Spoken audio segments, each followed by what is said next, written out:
फिर उसको बात करते हैं आईडीएफसी फर्स्ट बैंक लिमिटेड की। मार्केट की गिरावट को देखते हुए 46 रुपए 25 पैसे का हो चुका है स्टॉक में गिरावट हुई है। वॉल्यूम हालांकि ठीक ठाक आया है, उसके बावजूद भी बहुत सारे इन्वेस्टर्स जो हैं वो डरे हुए हैं इस स्टॉक को लेकर के। लगातार एक रेंज मेंटेन कर रहा है स्टॉक आपका। अगर आप देखेंगे वीकली चार्ट पैटर्न पर भी और इसे डेली पर सेट किया जाए तो डेली चार्ट पैटर्न भी आपको कोई बहुत खास देखने को नहीं मिलता है। तेजी आई थी स्टॉक में बट वहां से दोबारा गिरावट हो रही। कहाँ रुकेगा स्टॉक आपका गिरावट के पीछे का कारण क्या है वो बताएंगे इस वीडियो में। एंड मुझे क्यों लगता है कि आईडीएफसी एक अच्छा स्टॉक हो सकता है और अगर आप यहाँ पे स्टे करते हो तो आपको आपकी एक्सपेक्टेशन से ज्यादा का मुनाफा मिल सकता है इस स्टॉक में। मल्टीबैगर स्टॉक इसको ऐसे ही नहीं कहते हैं, I will prove that to you sooner. But yes, अभी आप देखिए कि आईडीएफसी फर्स्ट बैंक में बात करेंगे, गिरावट की बात करेंगे, टारगेट की खरीदारी क्यों करनी चाहिए आपको या क्यों नहीं करनी चाहिए, सब कुछ बताऊंगा इस वीडियो में। चलिए शुरू करते हैं। बट उससे पहले अगर आप चैनल पे नए हो तो प्लीज चैनल को सब्सक्राइब कर दो and hit the bell icon ताकि आपको नोटिफिकेशन मिलती रहे। चलिए स्टार्ट करते हैं। बात करें आईडीएफसी की तो आज 1.5% की गिरावट हुई। इसके पीछे के दो बड़े कारण हैं। पहली बात ये रही कि स्टॉक में 1.5% की गिरावट का सबसे बड़ा कारण मार्केट में हुई गिरावट है। निफ्टी 50 आपका फिसलता हुआ दिखाई दिया। बैंक निफ्टी में 2% की गिरावट आई। अगर आप चार्ट देखते हैं तो मार्केट आपका बहुत लोअर एंड पर बना हुआ दिखाई देता है।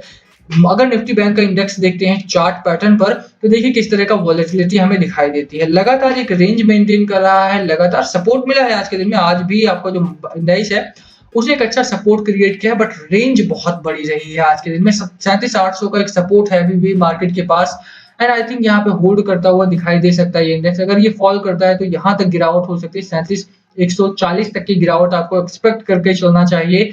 बट ओवरऑल बैंक निफ्टी में गिरावट हुई, मार्केट में गिरावट हुई, सेंसेक्स में भारी गिरावट देखने को मिली और यही कारण रहा कि आईडीएफसी फर्स्ट बैंक ने आपका फिसलता हुआ दिखाई दिया है। आज के दिन में जो रैली आई है ना वो पावर सेक्टर में स्पेसिफिकली जो तेलों से जुड़े हुए स्टॉक है, चाहे वो एनटीपीसी रहा हो, ओएनजीसी रहा हो, ऑयल इंडिया रहा हो, इंडियन ऑयल कंपनी रही हो, बहुत सारे स्टॉक जो तेलों से जुड़े हुए थे वहां पे अच्छी रैली आई। बट यहाँ पे बाकी सेक्टर्स में ऑटो हो गया, फार्मा हो गया, बैंकिंग हो गया, यहाँ पे गिरावट है।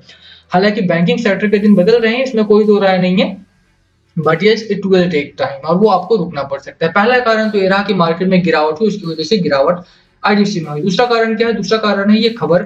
आईडीएफसी फर्स्ट बैंक लगातार ईसोस के थ्रू यानी एम्प्लॉई और स्टॉक ऑप्शन स्कीम के थ्रू मार्केट में स्टॉक्स की जो सप्लाई है वो बढ़ा देता है। अब सप्लाई बढ़ेगी, डिमांड कम रहेगी तो वहां पर गिरावट एक्सपेक्ट करके आपको चलना चाहिए और वो हुई भी। आप देखिए लास्ट मंथ भी इन्होंने यही किया था, ईसोस के थ्रू काफी शेयर्स इन्होंने मार्केट में डंप किए थे और उसके बाद गिरावट हुई थी। स्टॉक रिकवर नहीं कर पा रहा था, अब रिकवर हुआ तो दोबारा से इन्होंने ईसोस के through 8,17,000 shares fully paid up equity shares launch कर दिए और एम्प्लॉयज को देने की बजाय, मतलब एम्प्लॉयज को देते हैं ये लोग, वहां पर मार्केट में तो आएंगे वो लोग, अगर उनको दिया जाएगा तो नंबर ऑफ जो है यहाँ पे शेयर्स का वो बढ़ गया है।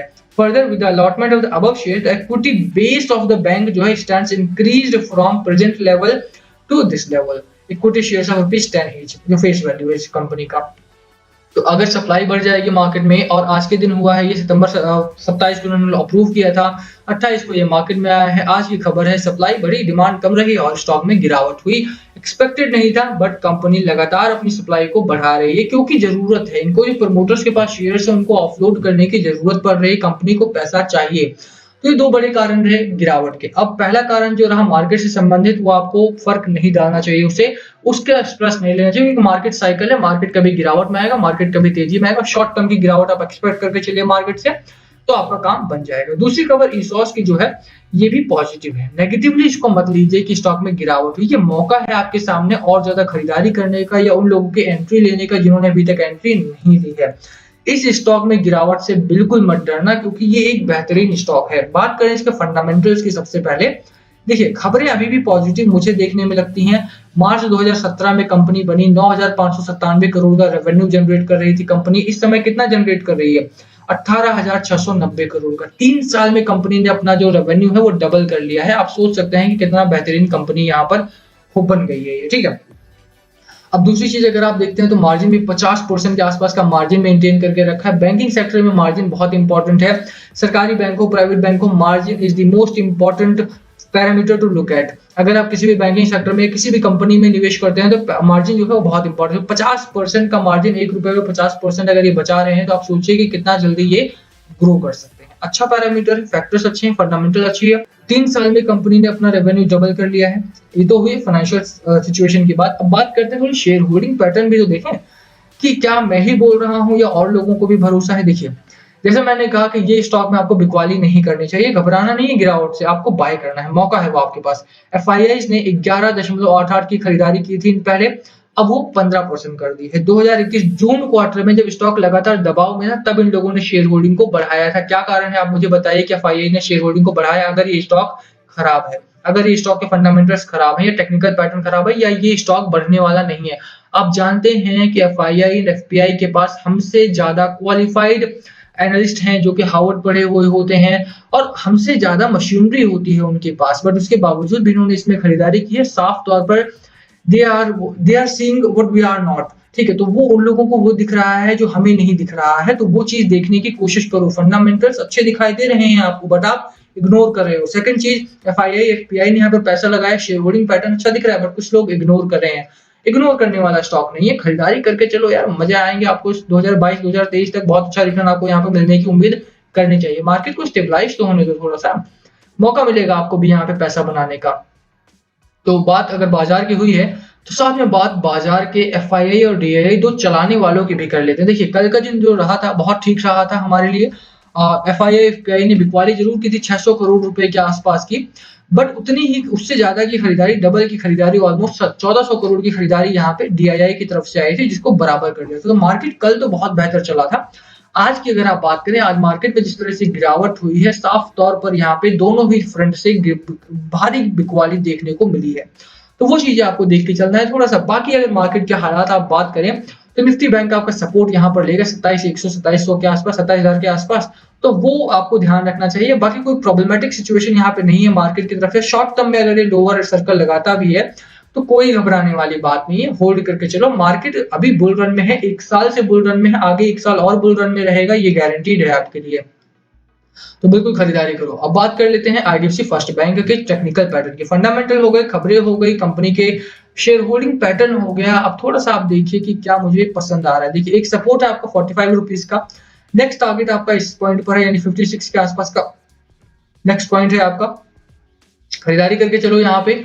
अगर आप लॉन्ग टर्म टारगेट की बात करो, तो ये स्टॉक आपको मल्टी टाइम्स रिटर्न देने की कैपेसिटी में है। जिस तरह से लोन बुक ग्रो हुई है, जिस तरह से रिटेल बैंकिंग ग्रो हुई है, वो इनको बरकरार रखेगी रेस में। एचडीएफसी बैंक बनने की कगार पर नहीं है ये इस समय पर, बट आप कंपेयर कर सकते हैं, क्योंकि जब वो स्टार्ट हुई थी 3 रुपए का स्टॉक था और लोग पूछ नहीं रहे थे। जिन लोगों ने 1996 में 1997 में बाय कर लिया उसको 10 12 15 रुपए में भी, उन लोगों की आज चांदी हो गई, करोड़पति बनने बैठे हैं। आज आप इसे इग्नोर करते हो, 2025 में 2027 में पछताने के सिवा कुछ और नहीं रह जाएगा। हाँ, एक और चीज है कि मेरी बातों को वर्ड टू वर्ड नहीं लेना है, आप खुद भी एनालाइज करके देख सकते हो। अगर आपको कोई पॉइंट खराब लगता है, please comment below, I will see that और रिप्लाई करूंगा मैं। वीडियो यहीं खत्म करते हैं। खरीदारी करने की मेरी सलाह है, शॉर्ट टर्म में गिरावट के चांसेस बनते हैं, गिरावट से घबराना नहीं है, बने रहना है बाजार में, बने रहना है आईडीएफसी फर्स्ट बैंक में। मौका है आपके पास खरीदारी करने का, मौका है आपके पास बने रहने का। And yes, long term stock है तो बहुत ज्यादा खरीदारी एक बार में नहीं करनी है कि सारा कैपिटल इसी में फंसा के बैठ गए। 5% लगा दो, बहुत है उतना। धीरे धीरे करके कैपिटल बढ़ाओ, आपकी इनकम आ रही है, आपके और भी सोर्सेज है इनकम कमाने के, वहां से जो पैसा आ रहा है धीरे धीरे करके इसमें भी लगाते जाओ। साल दर साल आपको ये स्टॉक में ग्रोथ देखते हुए मिलेगी। ठीक है, थैंक यू फॉर वॉचिंग। क्या है आपका लास्ट कॉल? खरीदारी कर रहे हो की है, बेच रहे हो या बेचने वाले हो? प्लीज कमेंट करके बताना। वीडियो यहीं खत्म करते हैं। पसंद आई तो लाइक करना, चैनल पे नए हो तो सब्सक्राइब किए बिना मत जाना। Thank you for watching and yes, please comment below अगर कुछ पूछना हो तो। Thank you.